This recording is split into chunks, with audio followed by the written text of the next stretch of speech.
Bismillahir Rahmanir Rahim. Regarding Islamic worship rituals, the misconception I'd like to bring into discussion today relates to zakat on production. Now, generally, production, whenever we speak of the word production vis-a-vis zakat, what comes to mind is agricultural production. And so therefore, agriculture produce is zakatable at the rates of 10 and 5%. And we know that in the case of rainy lands, this zakat is 10% because, of course, the investment is no longer needed to produce, to furnish water. And since that is divinely available, so therefore zakat is increased to 10%. However, in non-rainy lands, the zakat is 5%. And the principle which seems to be working is that at all places where labor and capital, labor investment, both factors are present, the zakat should be 5%, as is in the case of non-rainy lands.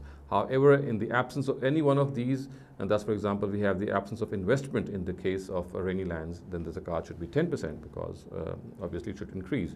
Now, if this is the basis of the zakat, which is implemented in the case of agriculture produce, then our ulama should do well if they also reflect once again on the fact that what our factories produce also should be classified as production, and the rates of agriculture produce should be implemented on our factory produce because the nature of the process is the same.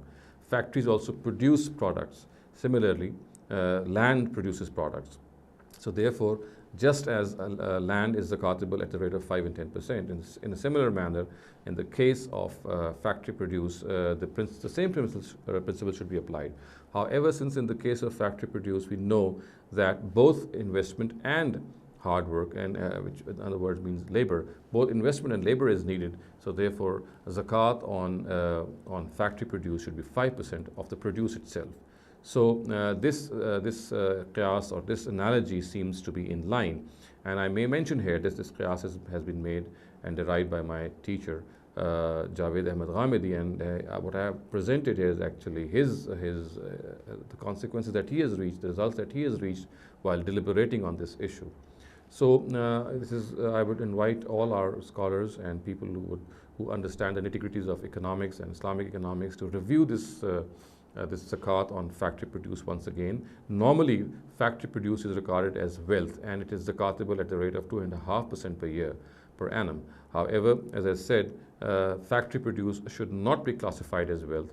It is absolutely in line that if this factory produce should be regarded analogous to agricultural produce, and the rates of agricultural produce of zakat should be implemented on factory produce, which, as I said, is 5% of the produce whenever that production is made. So this 5% actually means 5% on the product, on the finished product, and at the time that the product is made, that it should be 5% of the value of that product.